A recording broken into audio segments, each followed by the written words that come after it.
தமிழ் கூறும் நல்லுலகுக்கு பட்டிமன்ற நடுவர், தன்னம்பிக்கை பேச்சாளர் மயிலாடுதுறை முத்துக்குமாரினுடைய பணிவான வணக்கங்கள். ஒரு தாயினுடைய அன்பும் பாசமும் தைரியமும் தன்னம்பிக்கையும் குழந்தைக்கு கிடைச்சிதுன்னா அந்த குழந்தை உலகத்தில் எந்த ஒரு சாதனையும் ரொம்ப ஈஸியாக சாதிச்சு காட்டும். அதுவே முடியாத குழந்தையா இருந்தால் கூட, மாற்றுத்திறனாளி குழந்தையா இருந்தால் கூட, அடுத்தவங்களால் நல்லா இருக்கிறவங்களால செய்ய முடியாததை கூட அந்த குழந்தை அந்த தாயோட தைரியத்தாலையும் தன்னம்பிக்கையாலையும் செஞ்சு காட்டும். அதை தான் இன்றைக்கி நாம் பார்க்க போகிறோம். ஒரு சின்ன கிராமம், அழகான குடும்பம். அப்பாவுக்கு கொஞ்சம் குடிப்பழக்கம், சரியில்லாதவர், வேலை வெட்டிக்கு போகமாட்டார். அதனால் அந்த அம்மாவே அப்பாவாக இருந்து கிடைக்கிற வேலையெல்லாம் பார்த்து தன்னுடைய 3 குழந்தையும் காப்பாற்றினான். அதுலேயும் 3வது பிள்ளை, கடைக்குட்டி பிள்ளை, துருதுருன்னு இருப்பான். அவனுக்கு 5 வயசு ஆச்சு. 5 வயசு ஆன உடனே பக்கத்தில் இருந்த பள்ளிக்கூடத்தில் போய் அந்த அம்மா சேர்த்தா. டெய்லி காலையில் அவனுக்கு பவுடர் அடித்து நல்ல ட்ரெஸ்ஸை போட்டுவிட்டு ஸ்கூலில் கொண்டு போய் விட்டுட்டு கிடைக்கிற வேலைக்கு போவா. காட்டு வேலை, கழனி வேலை, ரோடு போடுற வேலை, செங்கல் சுமக்கிற வேலை, சிமெண்ட்டு தூக்குற வேலைன்னு கிடைக்கிற எல்லா வேலையும் செஞ்சு குழந்தைங்கள நல்லபடியாக காப்பாற்றினான். ஒரு நாள் காலையில் ஒரு 9 மணி இருக்கும். தன் குழந்தைய கொண்டு போய் ஸ்கூலில் விட்டுட்டு நாற்று நடுற வேலைக்கு போனான். அன்னைக்கு சாயந்தரம் ஒரு 3:30 மணி இருக்கும். திடீர்னு ஒரு அம்மா அங்கேருந்து ஓடியாந்து, அடியே உன் புள்ள லாரியில் அடிபட்டு ஹாஸ்பிட்டலில் கிடக்கானா, போய் என்னன்னு பாருன்னு உடனே வாங்க வேண்டிய கூலியை கூட வாங்காமல் பதறி அடித்து ஹாஸ்பிட்டலுக்கு ஓடினான். அங்கே போய் பார்த்தா காலையில் புதுசாக பூத்த ரோஜாப்பூ மாதிரி ஸ்கூலுக்கு போன பையன் பிச்சு போட்ட ரோஜாப்பூ ஆட்டம் காலில் கட்டை போட்டுக்கிட்டு கண்ணை மூடி ஹாஸ்பிட்டலில் படுத்து கிடந்தான். டாக்டர்கிட்ட ஓடுனான். ஐயா, என் பிள்ளைக்கு என்ன ஆச்சு சொல்லுங்க, அவன் எப்படி இருக்கான் சொல்லுங்கன்னு கதறினான்.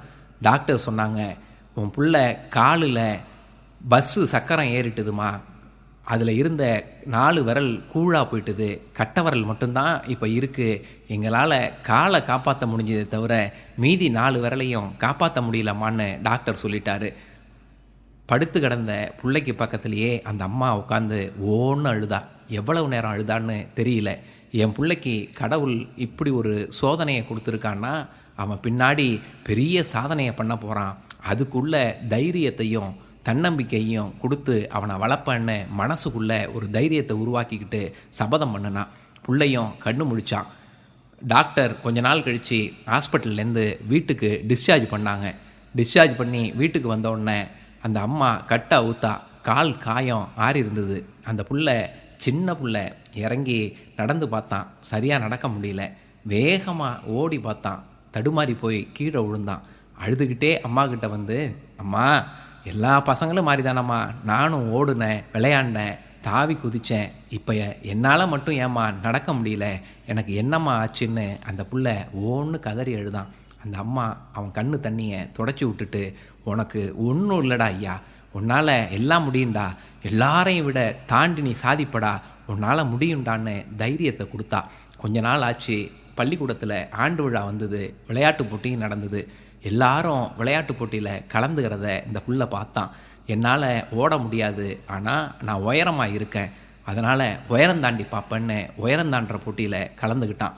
அவனோட ஆர்வத்தையும் திறமையையும் பார்த்த ஸ்கூல் பிஇடி மாஸ்டர் அவனை அடுத்தடுத்து ஒன்றிய அளவில் நடந்த போட்டியில், மாவட்ட அளவில் நடந்த போட்டியிலெல்லாம் கலந்துக்கிறதுக்கு வாய்ப்பு ஏற்படுத்தி கொடுத்தாரு. அவனும் கலந்துக்கிட்டு ஜெயித்தான். மாநில அளவுலேயும் ஜெயித்தான். இவனோட திறமையையும் தன்னம்பிக்கையையும் தைரியத்தையும் பார்த்த ஒரு கோச், பெங்களூர்காரர், அவனை கூட்டிக்கிட்டு நேராக அந்த ஏழை தாய்கிட்ட வந்தார். அம்மாடி, இந்த புள்ள அசாத்தியமான தைரியத்தோடையும் திறமையோடையும் இருக்கான், இவனை ஏங்கிட்ட கொடுங்க, இவன் உலகமே திரும்பி பார்க்குற அளவுக்கு அற்புதமான சாதனையாளனாக மாற்ற வேண்டியது என்னோட பொறுப்பு, இவனை என்கிட்ட ஒப்படைங்கன்னு சொன்ன உடனே அந்த தாயும் கண்ணு கலங்கி அந்த கோச்சுக்கிட்ட தன் பிள்ளைய பெத்த தகப்பன்ட்ட ஒப்படைக்கிற மாதிரி ஒப்படைச்சா. அவரும் அவனை பெங்களூர் கூட்டிகிட்டு போய் வருட கணக்கில் பயிற்சி கொடுத்தாரு.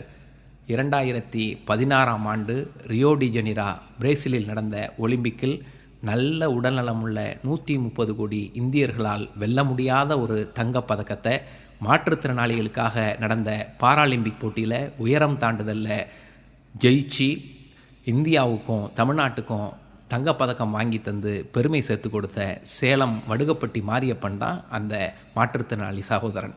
இப்போ சமீபத்தில் நடந்த டோக்கியோ ஒலிம்பிக்கில் கூட பாராலிம்பிக் போட்டியில் கூட 2வது ஒலிம்பிக் பதக்கத்தை வெள்ளிப் பதக்கத்தை வாங்கி நம்முடைய நாட்டுக்கும் நம்முடைய தமிழ் மண்ணுக்கும் பெருமை சேர்த்து கொடுத்துருக்காருன்னா அதுதான் அந்த தாய் கொடுத்த தன்னம்பிக்கையும் தைரியமும்.